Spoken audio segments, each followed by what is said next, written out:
Assalamualaikum warahmatullahi wabarakatuh.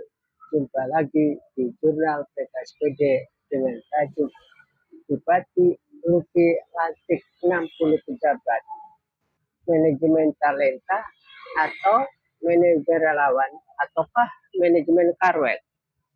Sebelum kita masuk pada perbincangan, saya PKSPD ingin mengucapkan selamat tinggal 2025 yang penuh dengan gonjang-ganjing dan intrik di negeri Adakadabra.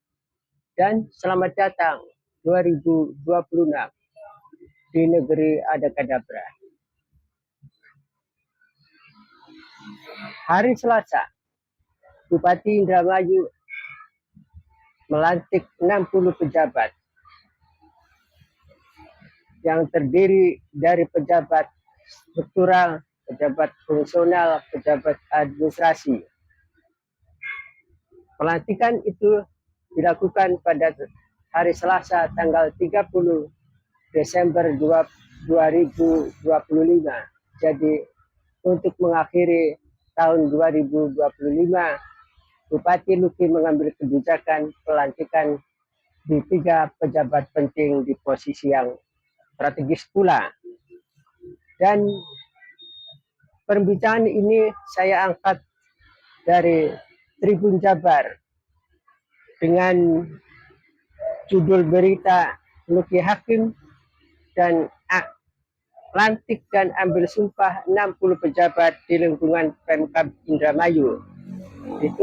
Ditulis oleh wartawan Ahmad Imam Baihaqi pada 30 Desember 2025 pukul 21.45 menit.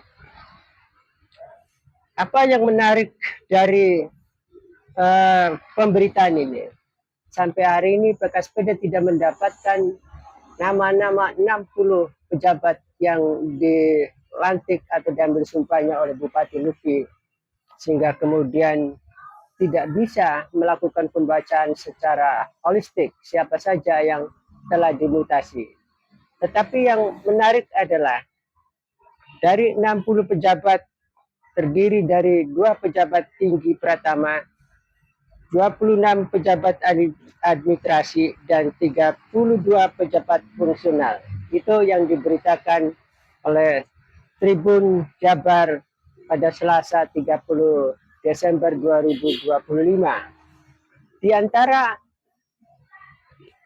antara yang dimutasi adalah Yus Rusmadi, semula menjabat Kepala Badan Keuangan dan Aset Daerah BKAD, kini menjadi staf ahli bidang pemerintahan, hukum, dan politik, menggantikan posisi Ali Fikri yang dilantik sebagai Kepala Dinas Perhubungan. Apa yang menarik dari mutasi sekarang?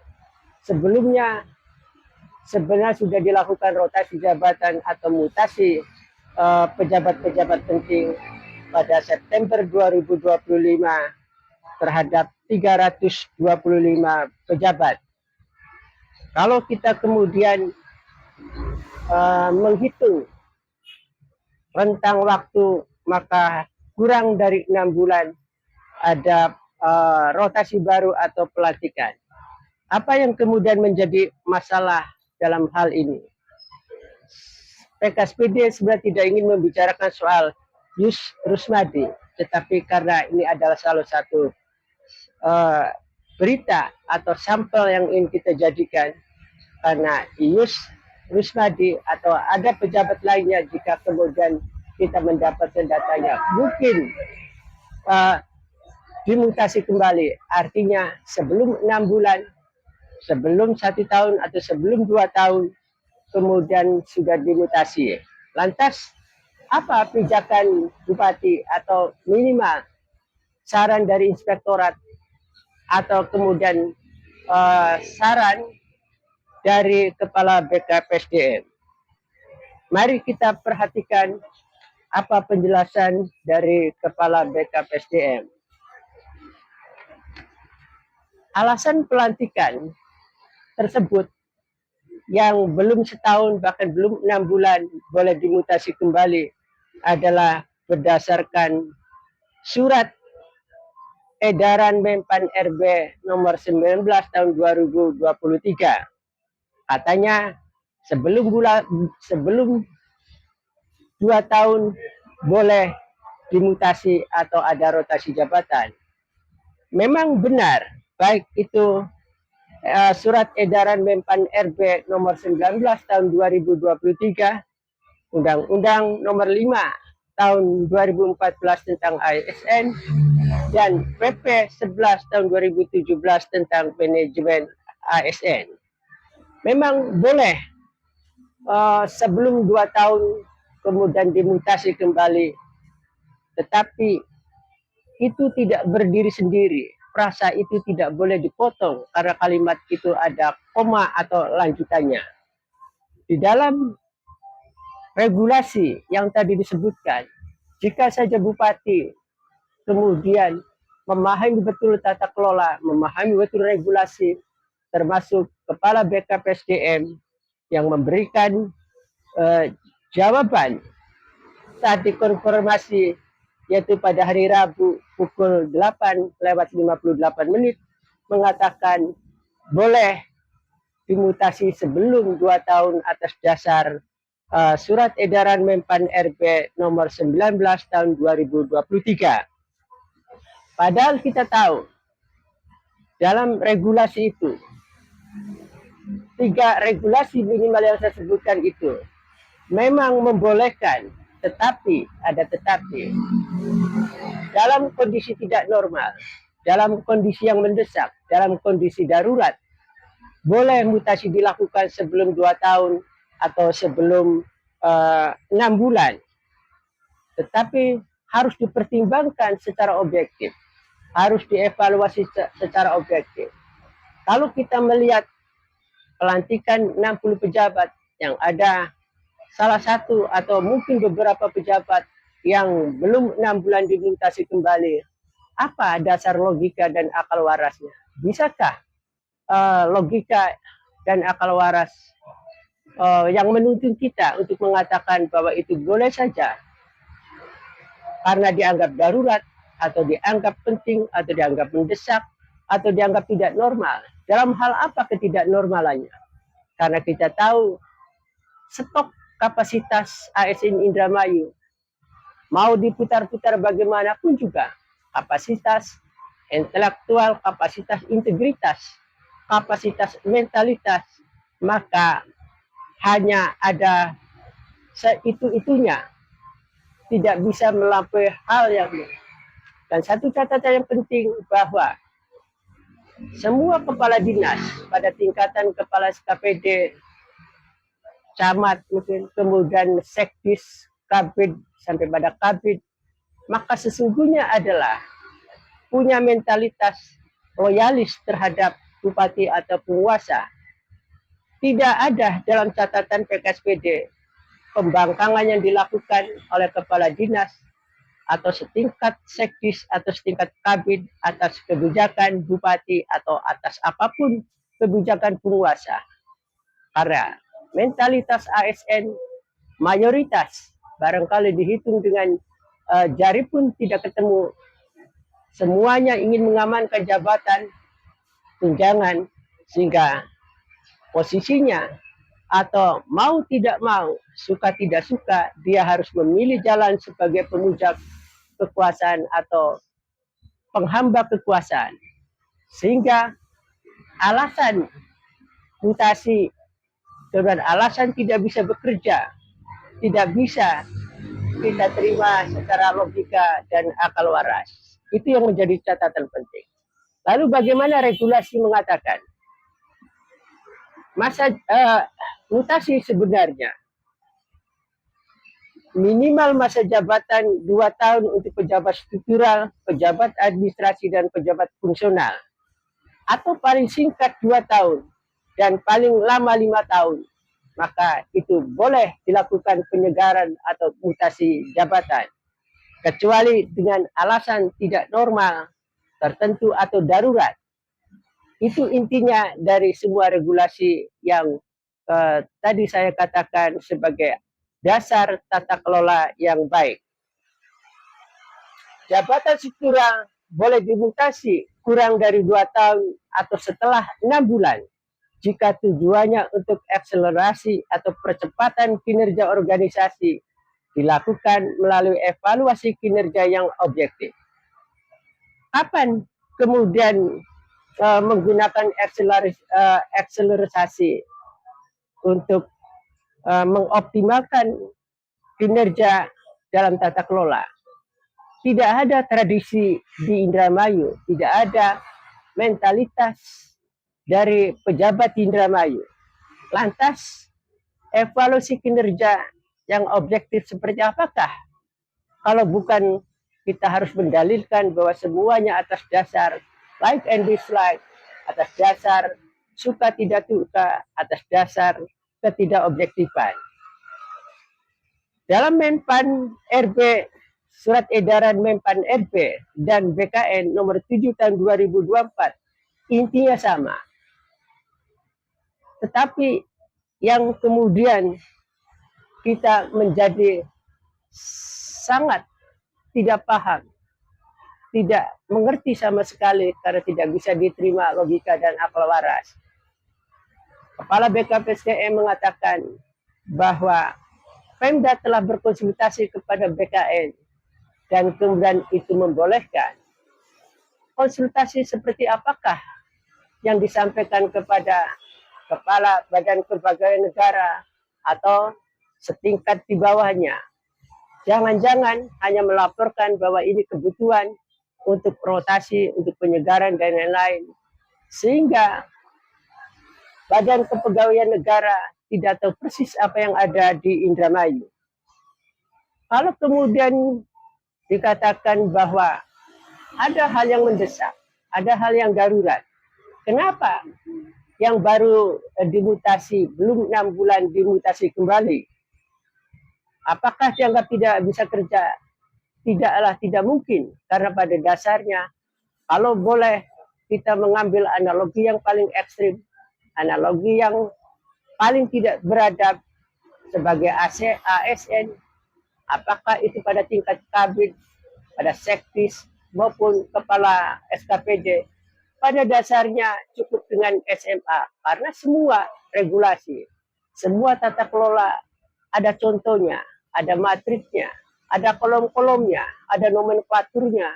Tinggal kemudian mengisi bagi orang yang bisa baca tulis, sebagai orang yang punya kemampuan bahasa yang cukup, bagi orang yang paham dengan kemampuan bahasa Indonesia, sehingga kemudian tidak mungkin untuk dikatakan tidak bisa bekerja. Kalau kemudian aturan tidak bisa bekerja, apa landasannya, apa parameternya? Nah, itu yang terjadi. Kemudian alasan kembali yang mendesak. Semendesak apakah? Sudah sepenting apakah? Padahal ada yang lebih penting.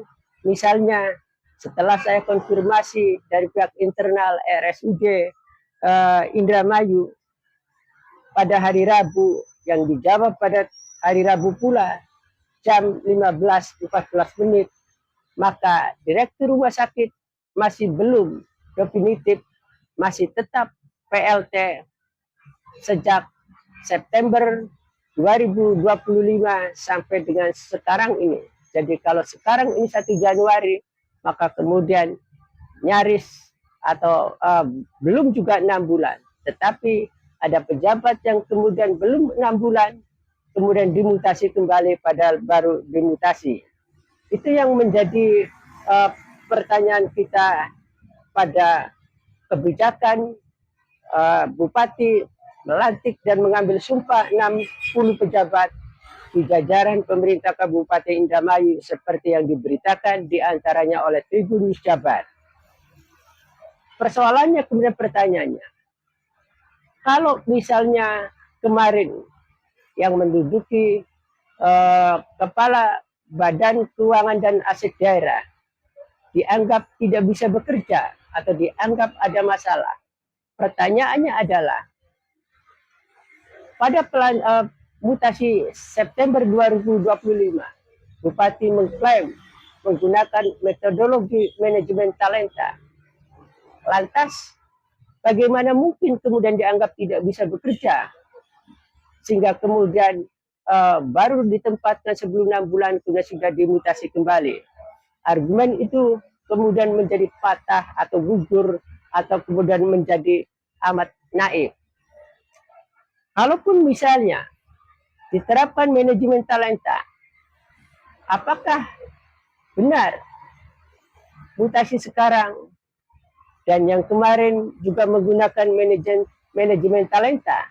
Pertanyaannya barangkali secara ekstrim, pertanyaannya adalah apakah manajemen talenta yang digunakan untuk rotasi atau penempatan jabatan-jabatan strategis pada kepala SKPD atau sekdis atau kabid, bukankah pertanyaan yang harus diajukan bahwa mutasi dari September 2025 sampai dengan 30 Desember 2025 bukankah menggunakan manajemen relawan ataukah manajemen karwet? Nah, ini yang harus kita kemudian telisik, kita harus kemudian amati dengan serius. Karena informasi yang santer, termasuk juga pengakuan Ring 1, bahwa memang penempatan pegawai atas usulan atau rekomendasi atau atas bisikan bahwa pejabat A menempati posisi B karena dianggap dia cakap, dianggap punya kapasitas. Kemudian pembisik lain, misalnya bahwa untuk jabatan, kita ambil contoh misalnya untuk jabatan Kepala Badan Keuangan dan aset daerah harus ditempati oleh si A, atau jabatan Direktur Rumah Sakit RSUD Indramayu harus ditempati oleh si B. Jika itu yang terjadi faktanya, maka itu bukanlah manajemen talenta, tetapi manajemen relawan atau pola ormas. Tetapi klaim dari Bupati maupun Kepala BKPSDM mengatakan bahwa mutasi September menggunakan manajemen talenta dengan tim asesor untuk mengassessment para calon pejabat penting itu. Ada 2 profesor dari perguruan tinggi termasuk di dalam tim asesor itu sendiri. Tapi lagi-lagi faktanya, jika kemudian yang dikabulkan atau yang kemudian diikuti adalah pembisik relawan, maka itu bukan manajemen talenta, tetapi manajemen relawan atau manajemen karwet. Sehingga apa artinya dibentuk tim penguji yang hanya menghambur-hamburkan uang rakyat atau uang APBD, padahal dalam kondisi ekonomi yang sulit atau tingkat pertumbuhan ekonomi baik secara nasional maupun daerah ada landai atau kemudian bahkan tidak tumbuh. Kenapa kemudian anggaran dihambur-hamburkan untuk membentuk tim asesor untuk menilai penempatan pejabatan dengan dalil rotasi atau penyegaran? Padahal substansinya, faktanya, jika benar tadi apa yang dikatakan oleh Ring 1 bahwa ada rekomendasi, ada bisikan-bisikan untuk penempatan jabatan, maka tidak ada artinya atau bahkan uang itu hanya dihambur-hamburkan untuk pelenggaraan uji kelayakan dengan menggunakan manajemen talenta, dan berarti pula telah mengkhianati manajemen talenta itu sendiri. Karena manajemen talenta jika diterapkan dengan benar, jika kemudian diberlakukan dengan benar, maka akan menghasilkan pejabat-pejabat yang punya inovasi, pejabat yang punya integritas, pejabat-pejabat yang punya sign of crisis, pejabat-pejabat yang sensitif terhadap perubahan-perubahan baik di daerah maupun secara nasional. Yang menarik pula kemudian, apa sambutan dari Bupati Luki? Bupati mengatakan, sekali lagi ini saya kutip dari Tribun Jabar dengan judul berita Luki Hakim lantik dan ambil sumpah 60 pejabat di lingkungan Pemkab Indramayu. Sambutan Bupati mengatakan pelantikan dan rotasi jabatan merupakan bagian dari dinamika organisasi pemerintahan untuk meningkatkan kinerja, penyegaran birokrasi, pengayaan tugas dan fungsi, memastikan keberlangsungan pemerintahan daerah yang profesional, akuntabel, dan berorientasi pada pelayanan publik. Pemkab Indramayu terus berupaya menghadirkan sistem kinerja yang efektif, transparan, dan terukur. Ini sangat paradoks dengan fakta dan realisnya. Sangat ironis pernyataan atau sambutan Bupati yang mengatakan keberlangsungan pemerintahan daerah yang profesional. Bagaimana mungkin kalau kemudian penempatan manajemen adalah hasil bisikan atau rekomendasi dari relawan? Itu tidak bisa dikategorikan sebagai pemerintahan yang profesional. Ini terbukti belum 6 bulan, kemudian ada yang sudah dimutasi. Padahal mutasi pada September juga adalah bisikan atau kebijakan relawan secara politik yang kemudian harus menjadi kebijakan politik juga oleh Bupati untuk penempatan jabatan. Bagaimana mungkin dikatakan akuntabel, berorientasi pada pelayanan publik? Sejak kapan pemerintahan Luki Sae berorientasi akuntabel dan berorientasi pelayanan publik dan profesional? Semua data publik tidak bisa diakses dengan benar. Pemerintahan Luki Sae masih terus secara masif memproduksi pemberitaan-pemberitaan yang tidak sesuai fakta, baik itu hasil panen, baik itu soal stunting, baik itu soal pendidikan, dan lain-lain. Bagaimana mungkin juga Bupati mengatakan menghadirkan sistem yang lebih efektif, transparan, serta terukur. Pernyataan-pernyataan ini amat ironis dan paradoks. Bagaimana terukur ketika kemudian campur tangan relawan di dalam tata kelola menjadi domain yang harus menjadi kebijakan Bupati secara politik? Bagaimana mungkin transparansi sementara APBD tidak bisa diakses, data-data yang menyangkut kepentingan publik atau data publik tidak bisa diakses, neraca, PDAM, dan BWI tidak bisa diakses, padahal warga Indramayu punya hak untuk mengakses itu, apalagi komunitas-komunitas kritis sebagai pemegang saham termasuk rakyat itu sendiri.